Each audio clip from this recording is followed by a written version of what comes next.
네, 지금 계엄 시민이 되신 이재명 후보님이 들어오시면서 여기 참석하신 기자분들과 인사를 나누고 있습니다.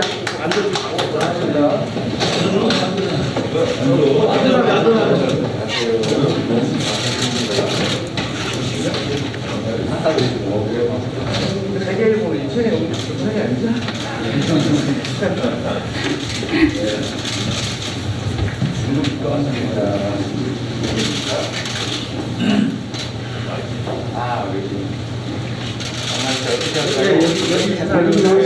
들어가셔서 이제 한번 들어오면 되겠네. 저기 카메라 사이를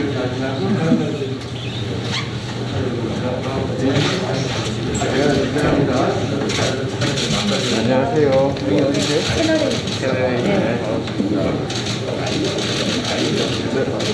잘 부탁드립니다.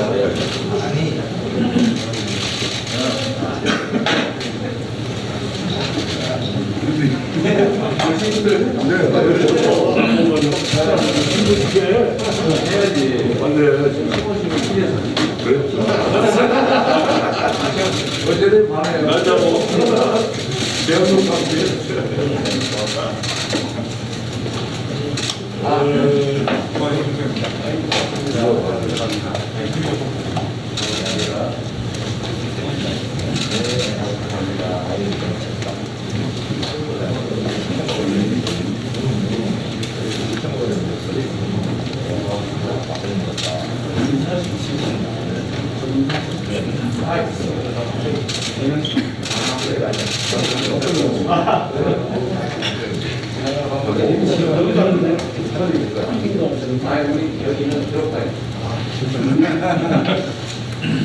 네, 인사를 다 나누시고 자리로 오고 계십니다.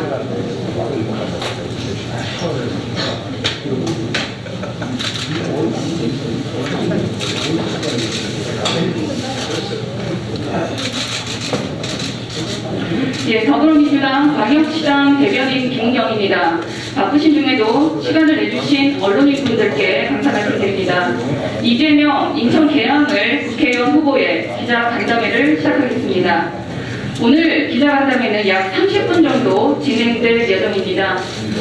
이 간담회에는 이재명 후보와 함께 유동수 위원장, 윤관석 의원, 김교웅 의원, 서종식 의원, 정일영 의원, 그리고 윤안구청장 예비후보가 참석하셨습니다. 그럼 바로 시간 관계상 이재명 후보님의 인사 및 출마 소감을 들어보겠습니다.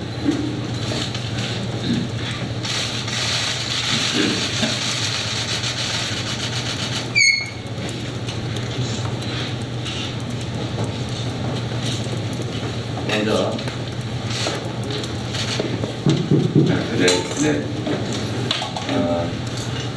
먼저 존경하는 인천 시민 여러분 그리고 계양 국민 여러분께 정원지 인사를 드립니다. 오늘 기자 간담회니까 제가 말씀드리는 최소한으로 줄이고 우리 언론인 여러분들의 질의나 의견을 주로 듣도록 하겠습니다. 이번 지방선거의 성격을 두고 여러 가지 의견들이 있습니다. 그리고 그거는 이재명의 보궐선거 출마 문제와도 맞물려 있는 문제라고 생각이 됩니다. 이번 지방선거는 저는 명확하게 말뿐이 아닌 일꾼을 뽑는 선거다. 이렇게 규정하고 싶습니다. 모두가 아시는 것처럼 지난 대선에서 우리는 유능한 일꾼과 심판자 중에서 많은 고민 끝에 우리 국민들의 집단 지성은 심판자를 선택한 것 같습니다. 그러나 마음 한켠에는 우리 국민들의 삶을 개선하고 국가 발전을 이뤄낼 그리고 국민 통합을 이뤄낼 수 있는 유능한 경제 대통령을 마음에 두고 있었던 것도 사실입니다. 그러나 선택은 능력과 관계없이 심판을 선택했고, 이러한 우리 국민들의 선택은 그 차이가 얼마인지는 관계없이 결단 그 자체이기 때문에 존중돼야 됩니다. 그리고 격차는 의미가 없이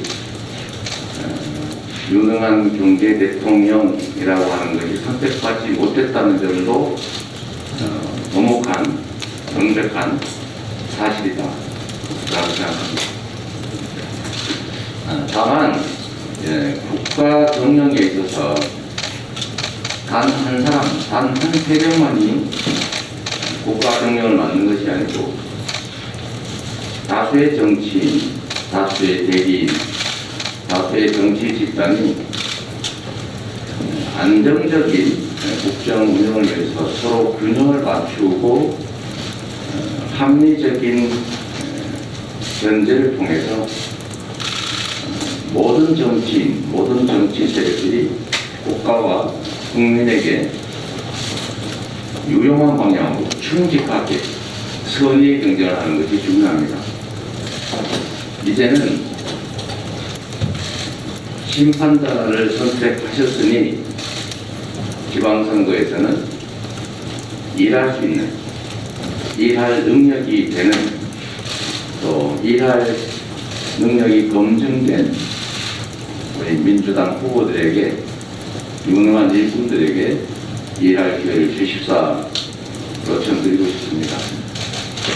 그래서 유능한 일꾼들과 심판자가 적절하게 균형을 맞추고 상호 견제와 협력을 통해서 목표는 오로지 국민의 삶과 즉 민생과 국가 발전이라는 점을 염두에 두고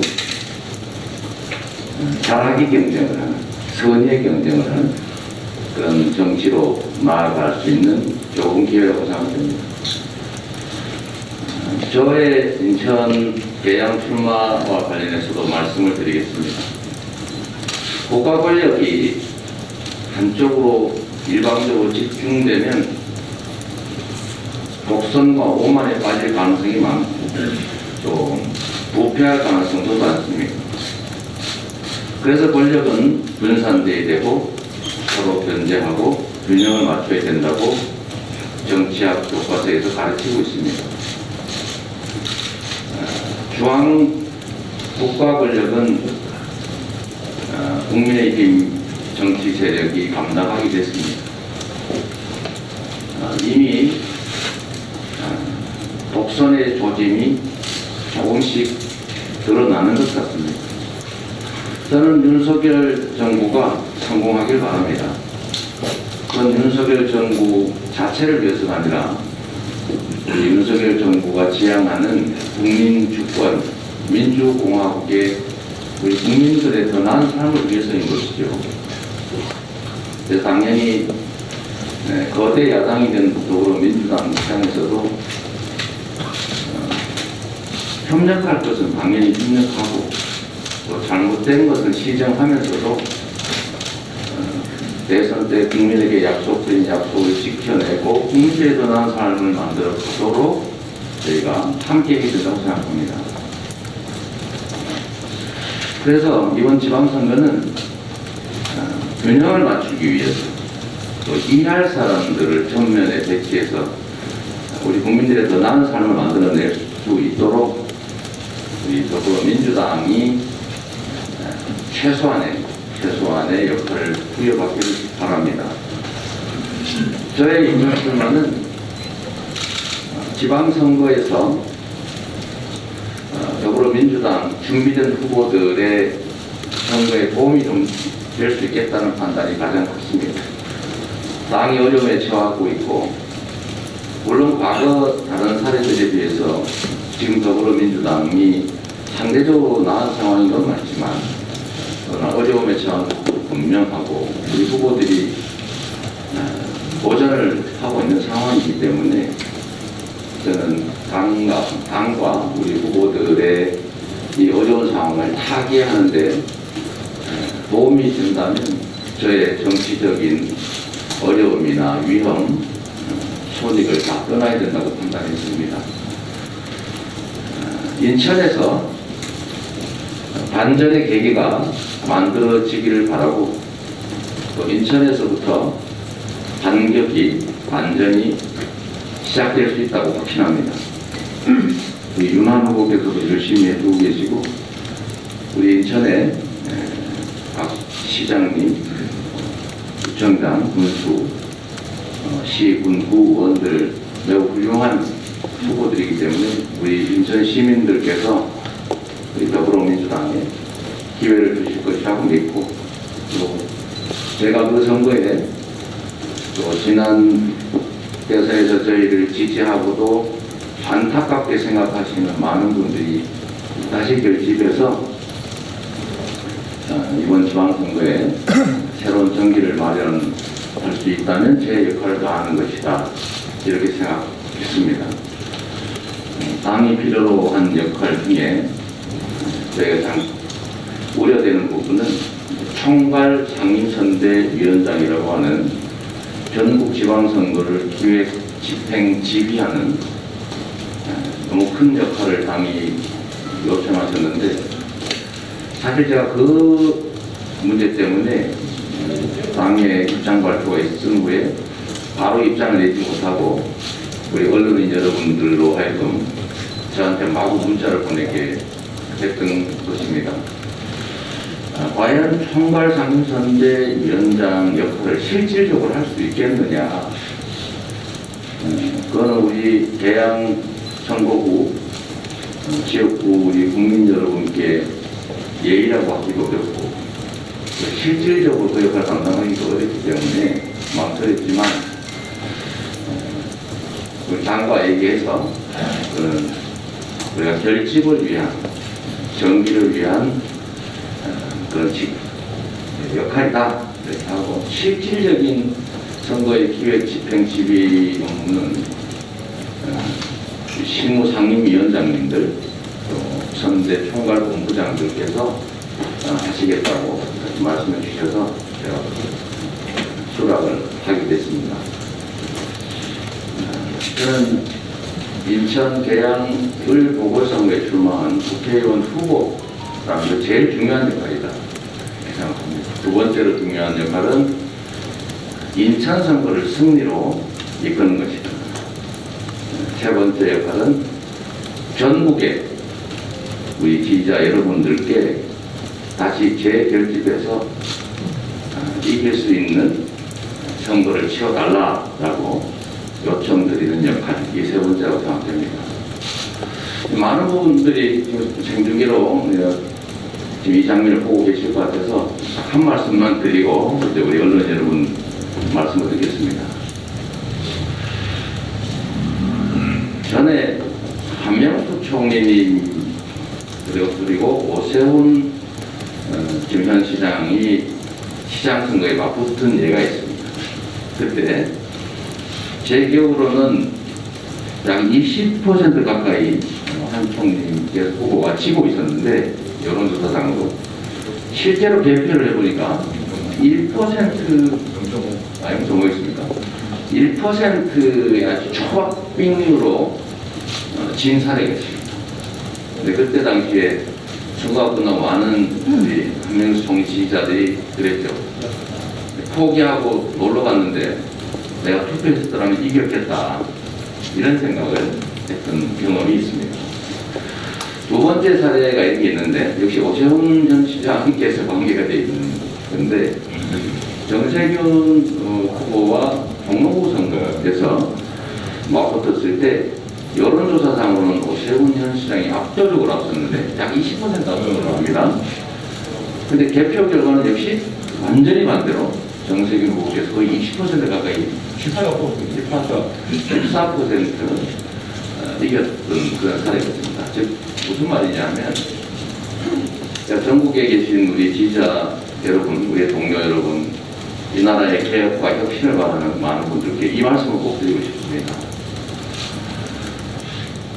대통령 선거는 78%가 참여했는데 지방선거는 대개 투표율이 55% 전후입니다. 즉 투표 대선에 투표한 분들 중에 3분의 1은 투표에 참여하지 않는다. 지방선거에. 결국은 누가 어느 지지자층이 더 많이 투표에 참여하느냐 이게 결정하는 것이지 표면상에 드러나는 여론조사 지지율과는 정말로 밀접한 관련성을 인정할 수는 없다. 투표하면 이긴다. 이 말씀을 꼭 드리고 싶습니다. 고맙습니다. 네, 그럼 이어서 기자분들과의 질의응답을 진행하겠습니다. 질문에 앞서서 소속과 성함을 말씀해 주시기를 부탁드리고요. 네.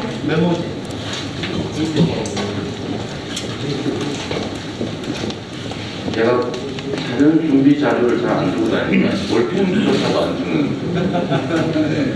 메모는 필요해야 답을 할 수가 있습니다.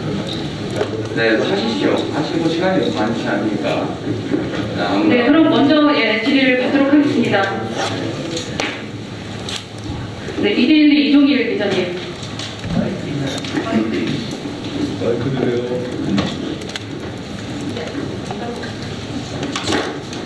있잖아, 마이크. 마이크 없다. 이걸 종이 있잖아. 예, 이종일 기자입니다. 아, 네. 그 민주당에서는 윤석열 정부에 대한 견제를 이번 선거에서 강조하고 있는데요. 후보님께서 보시기에 그 윤석열 정부의 어떤 부분들을 좀 견제해야 되는 것인지, 견제 같은 대상, 예를 들면 검찰권 강화라든가 아니면 여가부에서 이런 정책적인 것인지, 뭐 그런 부분을 한 가지 먼저 말씀해 주셨으면 좋겠고, 두 번째는 지방선거에서 이기면 이제 광역단체장이나 기초단체장들의 역할이 있을 텐데 그들이 과연 정부의 정책을 견제하거나 막을 수 있을 것인가에 대해서는 좀 역부족인 부분들이 있다고 생각합니다. 그렇기 때문에 이런 부분을 좀 어떻게 보시는지. 네. 마지막 부분은 좀 전에 설명하시겠지만 인천에서 선거 승리를 위한 전략이 있으면 한 말씀 해주셨으면 좋겠습니다. 네, 기자분들, 이제 여러분들에게 기회를 드리기 위해서 질문은 가급적 하나 내지 두 개, 한 개 정도로 해주시면 여러 기자분들이 기회를 가지실 것 같습니다. 제가 꽤 오랫동안 우리 언론인 여러분과 접촉을 하지 못했고 사실 개별 언론사에서도 인터뷰나 이런 요청이 꽤 많은데 제가 못하고 있어서 물론 죄송하다는 말씀드립니다. 언론사 한 곳만 하면 다른 곳은 다 또 이렇게 입장이 나눠질 수도 있고 그렇다고 이걸 다 소화하기에는 시간이 너무 짧아서 결국 못하고 있다고 보다 이제 이런 일이 생긴 건데 다 제 때문이니까 우리 언론인 여러분들 많이 질문하는 거 뭐라 하지 마십시오. 자, 윤석열 정부의 견제점이 뭐냐 이 말씀해 주셨는데요. 저는 아직까지는 좀 지켜보는 입장입니다. 이제 겨우 출범 이제 겨우 한 지가 하루 이틀밖에 되지 않은 상태고 또 진영이 갖춰지는 데는 시간도 좀 필요할 테고 또 체계가 갖추어지면 국민 여론을 국민의 뜻을 존중해서 잘하려고 노력할 것이라고 봅니다. 일부에서 지적하는 좀 어려운 점들이 있긴 하겠지만 직접 경쟁했던 입장에서 제가 아직 말씀드릴 때는 아닌 것 같다. 좀 더 지켜보고 제 말씀을 드리기 좋을 것 같습니다. 자, 지방선거에서 이기면 뭘 할 수 있느냐. 중앙정부 권력을 상대 세력이 가지고 있는데 할 수 있는 게 별로 없지 않겠느냐 이 말씀 취지 같습니다. 근데 제가 이제 이거는 예를 들어서 이렇게 말씀드리겠습니다. 이명박 박근혜 정부 아래서도 일개 기초단체장에 불과했던 이재명 성남시장이 시정 성과, 실적에 기초해서 대선 후보로까지 선출됐습니다. 지금 이 자리에 제가 있는 것도 아마 가장 크게는 성남시장으로서의 작은 성과에 대한 우리 국민들 좋은 평가에 들어간대요. 물론 경기도 3년 전 실적도 크게 영향을 미쳤겠죠. 제가 앞으로 우리 지방정부를 민주당에 기회를 주시면 당이, 제가 지방정부 책임자 출신이기 때문에 당이 주도해서 우리 더불어민주당 소속 지방정부 책임자,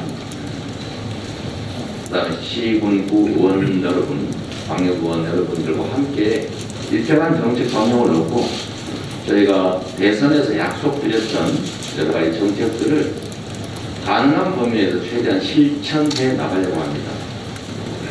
당도 지금 과반 의석을 갖고 있기 때문에 국회에서도 입법과 국정감시를 통해서 견제 역할을 통해서 우리 민주당이 약속드렸던 일들을 충분히 다 하지는 못하겠지만 상당 정도는 해낼 수 있을 것이고 저도 그 역할을 좀 하고 싶다는 말씀드립니다. 그리고 이거 혹시 누가 질문하실지도 몰라서 미리 말씀을 드리면 참 제가 이 우리나라 정치가 이렇게 적반하장에 무한무치할 수 있나 이 생각이 들 때가 많습니다. 자기들이 다 훔쳐먹고 훔치는 거 막는 사람 보고 먼지 묻었다고 비난을 한다든지, 인천 비하는 국민의힘이 했습니다. 이원하면 부천, 망하면 인천, 그렇게 얘기하지 않습니까? 그때? 이분하면 인천, 망하면 인천. 그러니까 이분망선 얘기로 인천 시민을 정말로 폄훼한 그 사람들이 바로 국민의힘 아닙니까? 그 단어 만들어낸 사람들이고, 그리고 유정복 전 시장께서 시도정평가 꼴찌 하지 않았어요? 제가 보는 그래요. 34%인가 뭐 37%인가 막 이렇게 끝에 이렇게 해요. 그래서 제가 그때 2014년 지방선거 저는 재선을 하고 이제 인천에 유정복 시장이 됐을 때 우리 인천의 언론 여러분들 기억하실 겁니다. 이재명 인천시장으로 이런 농담 같은 정말 그런 얘기들이 많았죠. 그래서 트위터나 SNS상으로 인천으로 오세요. 성남은 이제 충분히 하셨으니까 인천 와서 좀 인천 바꿔주세요. 이런 얘기들이 워낙 많아서 제가 그때 성남시를 버리고 내가 어디 가겠냐 해서 싫다, 싫어요. 이렇게 시장으로 오는 걸 싫다고 했는데 인천을 싫다고 한 게 아닙니다. 근데 이준석 대표가 그러셨죠? 그래가지고 인천 폄하로 시작하면 본인들이 인천 폄하를 했기 때문에 그게 그렇게 보일 수도 있고, 저는 그 정도로 무지하다고 생각하지 않습니다. 악의적인 거겠죠. 자신들이 인천을 비하해놓고 저를 인천을 비하하는 사람으로 만드는 국민의힘의 전매 특보라고 할 수 있는 적반하장 후한무치 행태의 또 하나의 사례입니다. 그리고 제가 2016년인가에 또 한번 쓴 게 있죠. 저 인천으로 가요. 뭐 이런 거에 대해서 가지 마세요. 이렇게 쓴 게 있는데 그 취지는 2016년이 되니까 유정복 시장의 시정평가가 엉망이었습니다. 대체 뭘 했냐. 인천 시민들 불만이 너무 많아서 아니 왜 유정복 시장이 있는 인천으로 가냐, 그냥 성남에 놀러 앉아라, 이렇게 얘기한 것이었거든요. 그게 어떻게 인천 폄하가 될 수 있습니까? 그래서 여러분, 좀 어려운 여러분께, 우리 국민 여러분께 부탁드리는 바는 이런 후한무치하고 적반하장 행태를 부리는 정치 집단이 과연 이 나라 운영을 맡을 자격이 되냐. 말 한마디도 조심하고 자기 자신을 먼저 들여다보고, 내 눈에 들 보고 있으면 다른 사람 눈에 티끌가지고 그렇게 비난하면 안 된다. 본인들은 부정부패로 온몸이 대장동에서 돈 받고 오등봉 개발해서 이상한 거 하고 부산 LCT에서 이해 다 그걸 주고 공흥지구에서 그냥 인허가에서 100% 개발이익 민간이 먹게 해놓고 거기서 이익 봐놓고 어떻게든지 민간 개발을 줄여서 공공 개발하려고 하고 거기서 시민들에게 50%, 70% 이상 이렇게 개발이 환수하는 걸 가지고 비난을 하는 일이 되겠습니까? 이게 언론 여러분께서 좀 잘 가려주시길 바랍니다. 선거 승리 전략은 뭐냐? 최선을 다하는 거죠. 제가 출마 선언한 그날부터 평균 밤 12시까지 우리 윤한 후보님, 여기 후보님들도 정수 위원장님도 다들 같이 해주시는데 골목골목 한 분 한 분 다 찾아뵙고 인사드리고 있습니다. 일단 제 지역구 선거가 우리 국민들의 적극적인 지지를 받을 수 있어야 인천 선거에 도움이 된다는 생각을 첫째로 하고, 두 번째는 인천의 우리 후보들의 장점, 성과, 실적들을 잘 알려내는 게 중요하겠다는 생각이 듭니다. 오늘 이런 자리에서 제가 유종국 시장님 말씀을 굳이 드리는 것도 사실 그런 거의 일부죠. 박남춘 시장님께서 많은 일을 해내셨지 않습니까? 그런 점들을 많이 알려내는데 제가 손이라도 하나 보세요. 우리에게 다시 일할 기회를 달라. 일할 기회, 일꾼의 역할을 부여해야 된다. 이 말씀을 많이 드리는 게 선거에 도움이 될 거다 이렇게 생각합니다. 진지하게 맞은 자세로 최선을 다하겠다는 말씀입니다. 네. 질문이 3개나 돼가지고. 예, 다음 질문하실 기자분. 우리 인천 분들 먼저 좀 해주시면 좋을 것 같아요, 그죠? 우리 인천 네. 먼저 하고.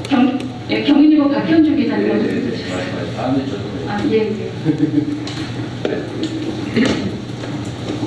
오늘 사실은 유튜브 생중계도 하지 말아달라고 하면 했다고 해요.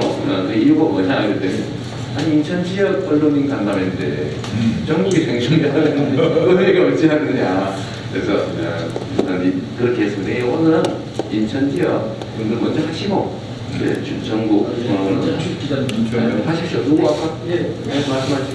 저 경인일보 박현주입니다. 네, 고맙습니다. 네. 후보님 이번에 당선된다면 네. 다음 총선 때 개항을 지어 출마하실 겁니까? 저는 이사 올 거예요. 지금 성남 집도 아예 팔려고 내놨고, 지금은 아주 급하게, 왜냐면 10일까지 위장 전입을 할 수 없지 않습니까? 다죠. 급하게 전체 이사는 못 와서 일단 급한 대로 공간으로 지금 벌써 거주하고 있는데, 집도 아예 구해서 이사 올 생각이다. 이 말씀을 드리는 걸 대신하겠습니다. 네, 김영훈 기자님. 네. 저 전향훈 기자입니다. 네. 다른 게 아니라 아무튼 후보님의 그 어떤 추진력을 저도 인정을 합니다. 감사합니다. 예. 근데 이제 민주당에서 이 지금 현재 이 차별금지법과 관련해서 참 이렇게 많은 노력을 하고 있으신 분도 알고 있습니다. 그런데 이제 이재명 이제 후보님이라고 해야 되겠죠. 개항을에 이제 국회의원으로 출마를 하시는데 국회의원이 만일 되신다면 이 법에 대한 발의의 어떤 특이점이 무엇이며, 그리고 또 이 후보님께서는 대선 당시에 또 어떤 특정 집단을 가지고 이렇게 굉장히 공격을 많이 하셨는데, 사실 그러다 보니까 어떤 거기에서 어떤 불협화음이 많이 일어났거든요. 이런 점들에 대해서 앞으로 향후 정치를 재개하는 데 있어서 후보님의 설명을 좀 듣고 싶습니다. 특정 집단, 공격 집단이 무슨 말이죠? 예. 예. 자, 그 신천지와 관련해 가지고 예. 뭐 없애버리겠다. 헌법 제20조 1항은 없애버리겠다 한 일 없는데요, 지금. 아니 저희는 그 어떤 영상이나 아니죠. 제가 대통령이 되면 없애버리겠다. 왜 그런 얘기를 지어내서 하시는 거 이해가 안 되네요. 그럼 그런 얘기를 하신 적 없으십니까? 그런 얘기는 안 해도 되나? 그 종교단체를 어떻게 없앱니까? 그렇죠. 그런 얘기를 하십시오. 근데 오늘이 되도록 지역장이만 하시죠. 이게 우리 질문의 취지들이 여러 가지 좀 네. 거듭나는데 그 말씀에 대해서는 모든 국민은 그쪽에서 또 방해가 잠깐만요. 예. 자, 우리 헌법 10조에 모든 국민은 평등하다 이렇게 말했고, 네. 민주공화국의 핵심 가치는 구성원들과의 간의 공정성입니다. 당연히 어떤 영역에서도 어떤 사람도 어떤 상황에서도 차별되어서는 안 된다. 너무 당연한 것이기 때문에 그걸 선언하는 것도 역시 필요한 일이다 이렇게 생각합니다. 네, 또 다른 분.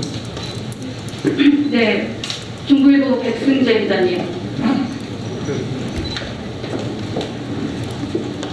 예, 중부일보 백승재인데요. 그 후보님 어쨌든 이 보궐선거 오신 게 보궐선거 이렇게 치르는 것도 있으시지만 이제 인천 선거 도우시는 측면으로 오신 것도 있으시잖아요. 네. 현재 이제 강남춘대 이런 이 판세를 좀 어떻게 분석하고 계시는지, 그리고 이에 따라서 어떻게 이제 좀 선거를 도우실 예정이신지 그것 좀 여쭤보시죠. 네, 제가 4일전인가에 인스타그램 메시지를 요즘 이제 선언하고 난 다음에 못하고 있는데 메시지를 제가 이렇게 확인하다 보니까 갑자기 유정복이라고 되어 있는 그 인스타그램 메시지가 3개나 온 거예요. 그래서 저보고 뭐라고 하길래 제가 차단해버렸습니다. 그게 무슨 말이냐면, 아니 제가 인천에 출마하느냐 마느냐 논란도 있고 그런 메시지 약간 저 불쾌한 그런 메시지를 저한테 1대1로 왜 보냈는지 좀 이해가 안 됐어요. 제가 그냥 삭제하고 또 일부는 차단하고 그랬는데 좀 점잖게 경쟁하면 좋겠다. 그리고 우리 국민들이 눈 뜨고 귀 열고 서로 입으로 말하면서 대화하고 있기 때문에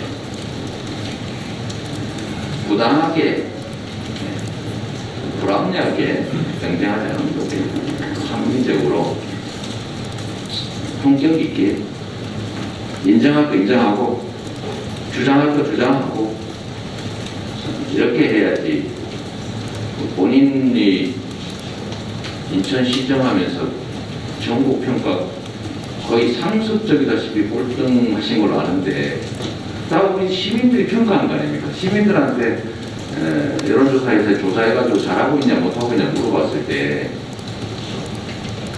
39%대만 잘한다. 전국 꼴찌. 그 사실 반성해야 되잖아요. 그럼 구체적으로 뭘 했냐 대체. 이게 국민들이나 시민들께서 기억을 잘 못하니까 잘 못한다고 보시면 하는 거 아니겠어요? 그것을 반성하셔야지. 자꾸 이렇게 지나치게 공격적으로 하는 거 바람직하지 않는 것 같습니다. 저는 지금 저는 사실 이게 허니문 선거 아닙니까? 전통적으로 본다면 사실 대통령이 취임하고 한 달도 안 돼서 치르는 20 며칠 만에 치르는 선거. 다른 과거의 사례들을 보면 전에 문재인 대통령 당선된 후 1년이었죠. 1년 만에 치른 선거에 민주당이 압도적으로 이겼던 것 같습니다. 저희 허니문 선거였죠. 1년 동안이라도. 근데 이번에는 한 달도 안 됐는데 그래서 저희가 조금 손실 여지가 있다. 수도권도 경기도를 이기는 게 제일 중요하다. 저는 그게 바로 밑으라고 봅니다. 경기도를 이기느냐 마느냐. 인천은 뭐 객관적으로 박빙이 열세라고 볼 수밖에 없죠.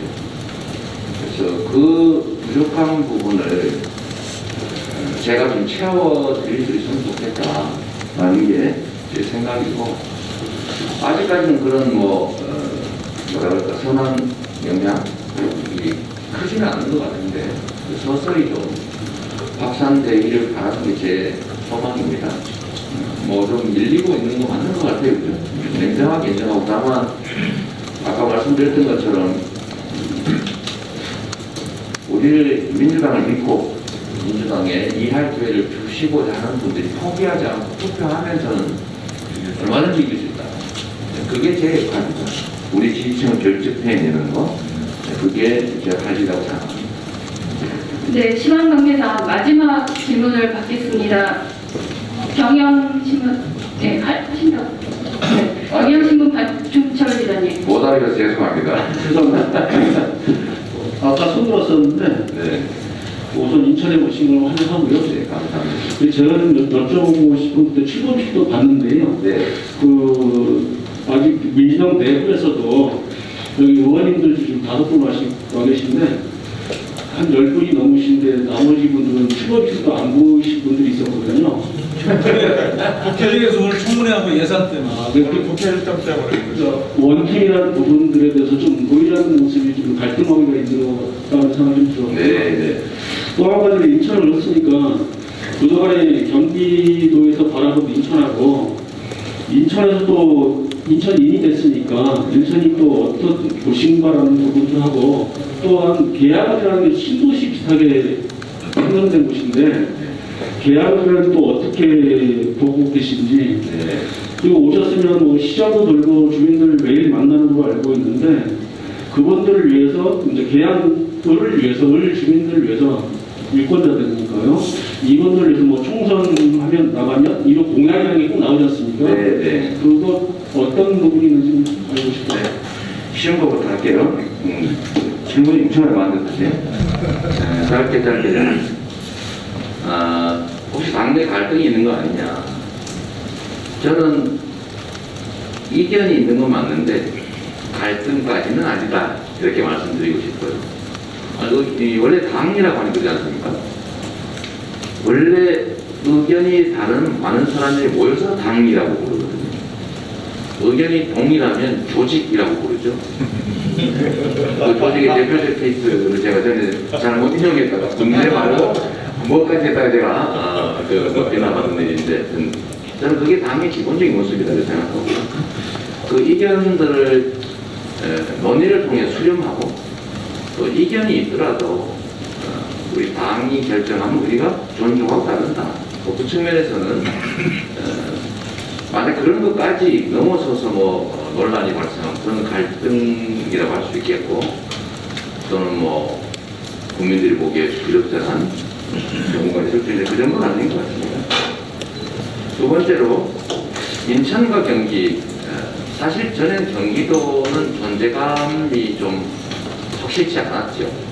그리고 이제 경기도민들 중에도 되게 이제 시군민으로서의 소속감, 기속감은 강한데 내가 경기도민이다 이런 인식은 크지 않았지만 내가 3년 도정을 맡으면서 이제 경기도민이라고 하는 귀속감, 자부심 이런 게 많이 생겼던 것 같습니다. 경기도의 이름으로 하는 행정들 또 새로운 정책들이 많이 영향을 미쳤다고 생각되고요. 인천은 그러면 어떠냐? 저는 인천은 잠재력이 정말로 뛰어난 도시라고 생각합니다. 그리고 아주 전통이 깊고 또 수도권 대한민국의 관문이기도 하고요. 그 다음에 최근에 그 경향들이 많이 좋아지고 있습니다만 국제적 글로벌 기업들이 활동하기 참 좋은 지역이다. 강만이 다 갖춰져 있고요. 또 서울에서 아주 가깝고 접해 있고 또 저는 그래서 이게 그런데 왜 인천이 국민의힘으로부터 이부망청 같은 모욕적 발언을 듣게 되느냐. 국민의힘은 여기 없는 거죠. 그런 태도 때문이죠. 인천을 존중하지 않는 이부망천의 도시라는 말을 할 만큼 인천을 우수히 여기는 지금 현 집권 세력의 잘못된 정책 때문이다. 이런 생각입니다.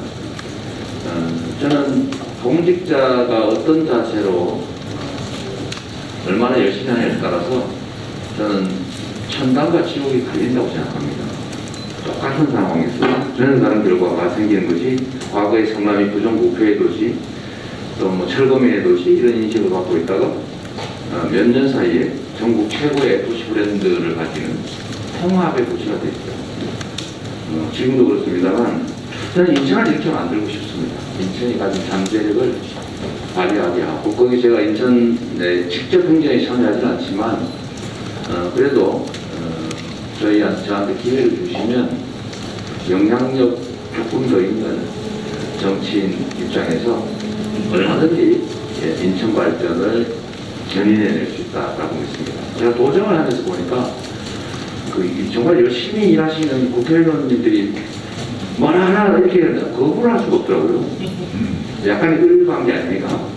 그래서 인천시장님께서도 제가 부탁드리고 또 약간 의견이 다른 것도 있으면 조정해 나가고 힘을 합쳐서 인천을 정말 대한민국의 새로운 관문으로 자부심 넘치는 인천으로 이사 오세요라고 시민들이 자발적으로 말할 수 있을 만큼 삶의 질이 높은 도시로, 그리고 일자리 경제가 활성화되는 그런 경제 1번지로, 그래서 제가 정치 경제 1번지, 새로운 자부심, 정치 경제 1번지 계약, 새로운 자부심 인천, 이렇게 말씀을 드렸습니다.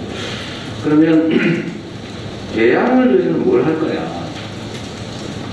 역시 핵심은 먹고 사는 문제죠. 일자리, 그다음 지역 경제라고 생각됩니다.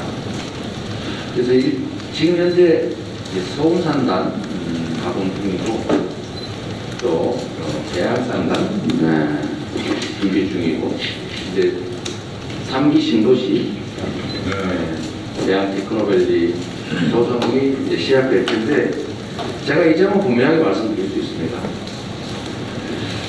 판교 테크노밸리, 판교 TV, 이게 사실 한 10년이 훨씬 넘어왔어요. 추진 과정이 엄청 길었습니다. 그래서 그 과정에 지나간 도지사가 엄청나게 많죠. 근데 제2 판교 테크노밸리는 제가 시작했는데 3, 4년 만에 끝났습니다. 정말로 빠르게 자리 잡았죠. 그리고 제3 판교 테크노밸리까지 진행이 됐다. 시간은 매우 짧았다는 말씀드리고, 그래서 계양 테크노밸리를 제2 판교로 만드는 일이 제가 할 일 같습니다. 면적은 판교 테크노밸리가 20만 평인데 여기가 25만 평 정도 이렇게 되기 때문에 기획하고 신속한 추진을 통해서 역량을 쏟아보면 저는 계양에 새로운 길을 만들 수도 있고, 그게 인천 경제에 도움이 될 거다 생각합니다.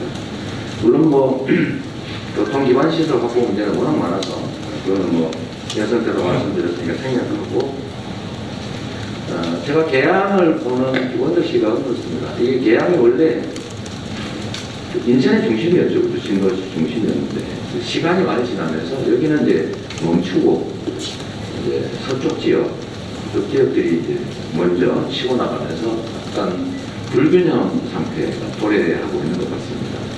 그래서 이 부분을 보완해서 인천의 새로운 자부심으로 정치 경제 중심지로 계양을 만드는 것이 제가 할 일이다. 그렇게 할 자신이 있다. 이렇게 말씀드립니다. 네, 마지막으로 간담회를 마무리할 수 있도록 유의미한 질문을 해주셔서 감사합니다. 잠깐만요. 여기 이래 합시다. 질문하고 싶은 거 더 있죠? 제가 짧게 얘기할 테니까 좀 더 합시다.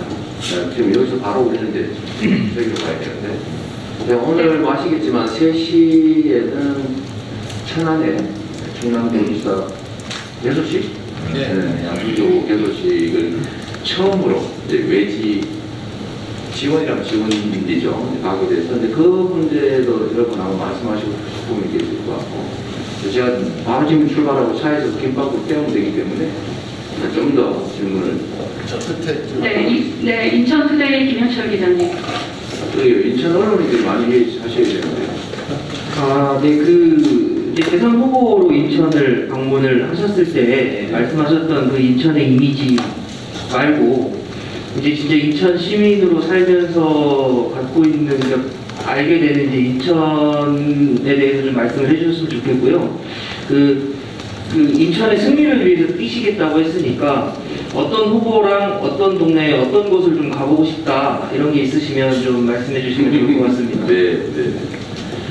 역시 인천 계시는 언론이셔서 제가 답하기 곤란한 어려운 질문을 해주신 것 같습니다. 고맙습니다. 제가 이제 인천을 알게 된 거는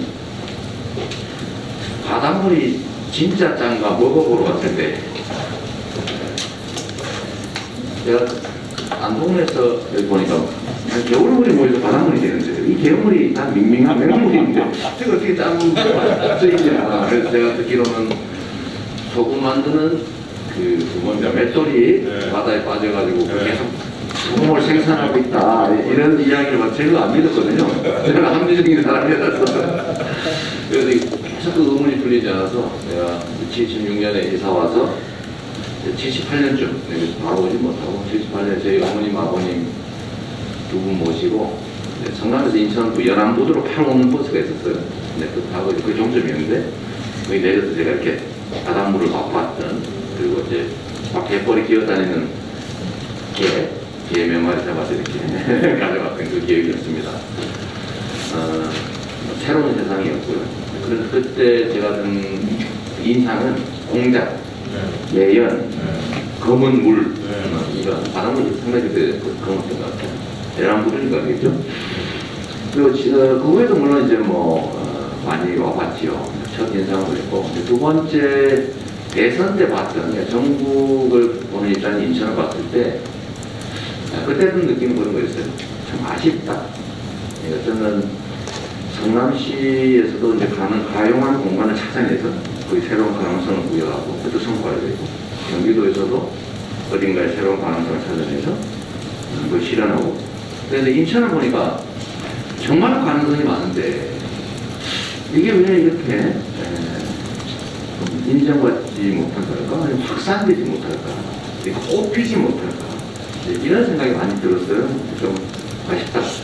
그리고 그 중에 핵심이 역시 서울 중심으로 직장은 서울, 주거는 인천 이러다 보니까 교통 문제가 좀 지는 거고. 근데 이 교통 문제를 해결하는 것보다는 저는 가능한 자족 기능을 강화하는 게 훨씬 더 낫겠다.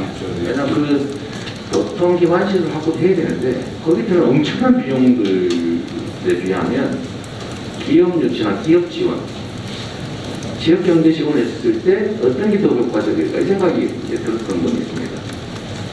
혹시 이거 가지고 또 누가 교통시설 중요하지 않다 이렇게 쓰지 않겠죠?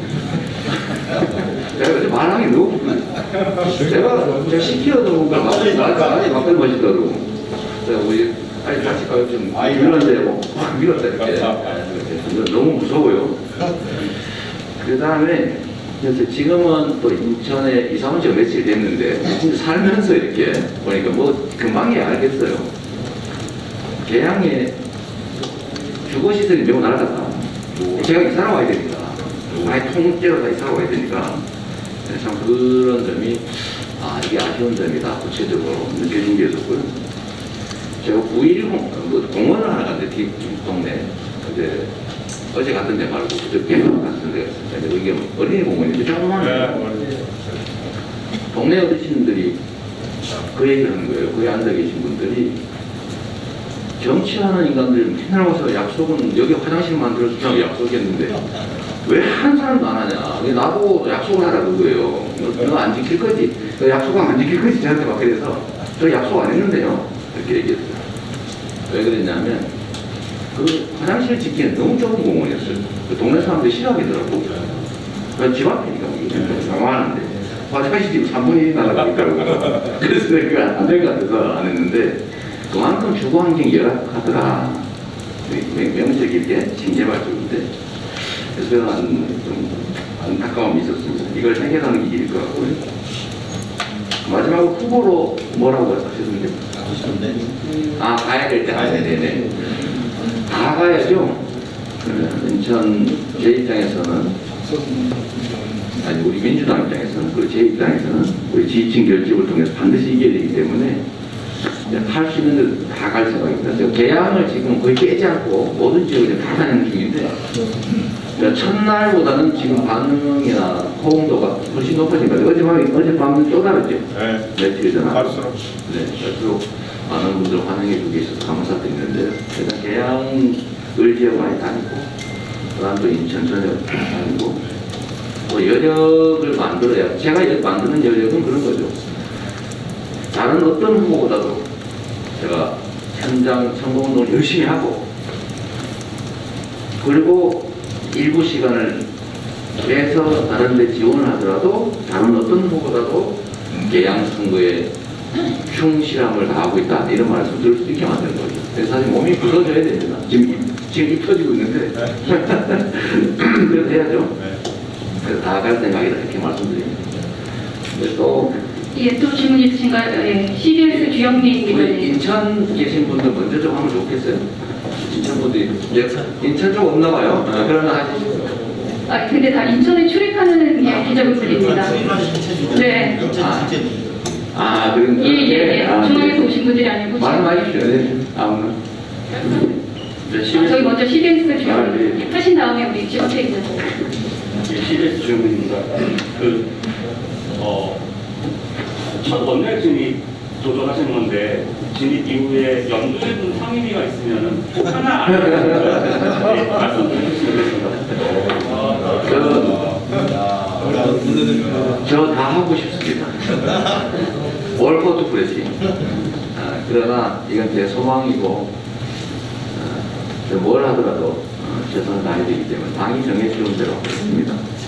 근데 지금 그 얘기하면 참 섣불러요. 그 김치국도 이런 김치국이 없는데 이 얘기는 안 한 걸로 네, 좀 해주십시오. 저는 정말 일단 뭐 싹을 틔워야 뭐가 됐든 뭘 하든지 하겠죠, 그죠? 네. 예, 다음 문화일보 지원태 기자님. 예, 문화일보 지원태입니다. 제가 인천에서 20년 기자 생활을 했으니까 인천 담당 기자라고 하고요. 오늘 이 자리 마련해 주셔서 너무 감사하고 그냥 두 가지만 이부모님한테 여쭙겠습니다. 인천 시민들이 이부모님 여기 출마하신다고 했을 때 가장 어려운 게 자원직 경기도지사를 바로 있는 동네 경기도지사를 지나고 인천에 오신다고 하니까 인천과 경기도와 좀 맞물려서 대책되는 사업들이 좀 있었거든요. 그렇죠. 서브 미리트나 바로 그냥 옆에 있는 부천 대장동 가양소화학교 있는데 경기도라는 이런 대책점들이 있는데 만약에 인천 오셔서 인천의 입장에서 쓴다면 경기도 국민들이 그런 어떤 배신감이 들지 않을까 하는 생각이 첫 번째고요. 두 번째 질문은 인천 시민들 그래도 기사님 오실 때 반가워했던 건 50년대 우리 인천에서 조봉환 선생님 이후에 큰 인물이 나오지 않았다고 얘기를 합니다. 그리고 인천에 큰 인물이 없다 보니까 그만큼 인천 시민들이 갖는 자긍심이라든가 경지식이 떨어졌다고 얘기를 하고요. 이 지사님이 인천의 시민들에 대한 자긍심을 높일 수 있는 대선 후 인천 시민들이 느끼는 어떤 프라이드를 높일 수 있는 긍지를 가질 수 있는 그런 정치인이 될 수 있는 후보가 있을까 하는 그 의문도 있는데 그런 것도 한번 말씀해 주셨으면 좋겠습니다. 참 말씀드리기 어려운 질문입니다. 우선 첫 번째로 경기도와 인천이 접경해 있고 또 이해관계가 충돌하거나 또 협력해야 될 부분이 많은데 소위 이제 정치인으로도 정체성을 인천으로 옮기면 충돌이 발생할 때 어떻게 하겠냐 이런 말씀 같으세요. 저는 사실은 우리 국민들 내에 이해관계 충돌 문제를 좀 회피하지 않습니다. 제가 정치 짧게 하면서 또 행정하면서 느낀 것은 뭐 계곡정비 사업 같은 게 대표적인데 아무도 가능하지 않다고 생각했죠. 불가능하다 이렇게 가능하다고 생각하는 사람이 거의 없었습니다. 그게 그 과정을 통해서 우리 국민들이 매우 합리적이다. 그리고 제가 생각하고 있는 소수를 억압하는 방식이 아니라 피해 있는 소수에게 상응하는 보상을 해줌으로써 공의를 얻게 하는 게 얼마든지 가능하다. 우리의 경제력 수준이나 시민의식 수준이 그걸 담보할 수 있다고 믿습니다. 사실 그러니까 부천 대장지구, 거기에 소극장을 어차피 지어야 되는데, 계양에 따로 지면 낭비 아니냐. 근데 원래 그게 서로 얘기가 좀 잘 되다가, 이제 주민 민원들 때문에 왜 우리 동네 소극장에 남의 동네에서 빼기 때문에 뭐 이런, 반대 민원이 있어서 지금 이렇게 멈춰있는 것 같아요. 저는 그런 것도 충분한 대화, 그 다음에 이해관계 조정, 실질적 피해에 대한 충분한 보전을 통해서 저는 얼마든지 타협할 수 있다고 생각합니다. 근데 그게 정치가 해야 될 일이죠. 대개 그런데 정치는 민원이 발생하고 이해관계가 충돌하면 회피하죠. 저는 그걸 해결하는 걸 재미로 하는 제 역할이라고 믿는 사람이기 때문에 오히려 그건 중요한 일거리인 거죠. 그래서 저는 이해관계 충돌이 두려워하지 않는다 말씀드리고요. 사실 이제 인천 매립지 문제도 비슷합니다. 경기도는 자체적으로 지금 소각시설을 짓고 있고 또 매립지도 충분히 땅이 넓기 때문에 자체적으로 확보할 여력이 있어요. 근데 이제 서울이 좀 문제죠. 서울이 문제고 저는 이것도 역시 지금 그걸 추진하다가 지금 이제 도시가 동화되게 되는데 정말 사회적 대화를 통해서 모두에게 이익되는 방향, 모두가 동의하는 방향으로 얼마든지 결론을 이끌어낼 수 있다고 봅니다. 누군가에게 환경적 위해를 끼치면 안 되죠. 그런 거를 소수라는 이유로 강요하면 안 되는 것 같습니다. 거기에 대한 충분한 기술적 보완도 가능해야 되고 또 불안감에 대한 보상이나 안전도 있어야 하는 것이고요. 또 쓰레기는 뭐 발생지 처리 원칙이라고 하는 원칙이 있습니다. 또는 재활용이나 뭐 이런 걸 통해서 쓰레기 발생량도 줄이고 자체적으로 처리하는 원칙으로 그러나 위해 위험성이 없는 범위 내에서는 지역간 협의를 통해서 같이 처리하는 방법이 얼마든지 있다. 저는 뭐 충분히 가능하다고 생각합니다. 큰 인물에 대한 기대 말씀하셨는데 우리 송영길 서울시장 후보께서 큰 인물이라고 생각합니다. 저에 대한 기대도 사실 있는 것 같아요. 다녀보면. 그리고 그게 실제 지역 발전에 도움이 되는 측면이 분명히 있죠. 사실 정책은 우선순위와 경중 선택이거든요. 왜냐면 있는 걸 가지고 어떤 걸 먼저 할 거냐. 요거 순서를 정하는 거예요. 어디다 좀 많이 할 거냐. 경중. 그래서 무게를 둔 거예요. 이걸 결정하는 것이기 때문에 아무래도 정치적 영향력이 큰 쪽에 결정력이 크겠죠. 그게 지역에 도움이 될 수 있는 거죠. 아무래도 판이 안으로 붙는 거 아니겠습니까? 국회의원도 아무리 국정을 관장하지만 해당 지역을 또 대표하는 것이기도 합니다. 해당 지역의 주민들의 삶이나 이해관계를 외면해서는 안 되는 거죠. 그래서 그것도 정치인 간의 경쟁이니까 특정 정치인을 지지해주는 그 지지자, 그 국민들께 더 많은 봉사와 더 많은 기회, 혜택을 부여하기도 하는 거죠. 그런 길에 부응하기 위해서 정말 노력하겠습니다. 그런 점 때문에 반응해 주신 분들이 상당히 많으신데 제가 그 길들을 최대한 존중하고 또 부응할 수 있게 최선을 다하겠다 말씀드립니다. 고맙습니다. 네, 이제 꼭 해야 되겠다, 억울하다 하는 분이 안 계시면 이제 그만할 말씀하시고요. 우리 네. 언론인 여러분이 지쳐가지고 가시는 분인데 한 번 하시죠. 네. 진짜 억울하신 모양인데. OBS 예. 네. 네, 안녕하세요. OBS의 백송인 기자라고 네. 합니다. 지역 보신데 그럼 이제 지역의 가장 큰 현안 3가지랑 그리고 그 3가지에 대한 해결 방안. 네, 주관식 시험은 사용하고 여기서 마치도록 할게요. 미안합니다. 네, 그럼 이상으로 이재명 인천 계양을 국회의원 후보의 기자간담회를 마치도록 하겠습니다. 함께해 주신 언론인 여러분들 감사합니다.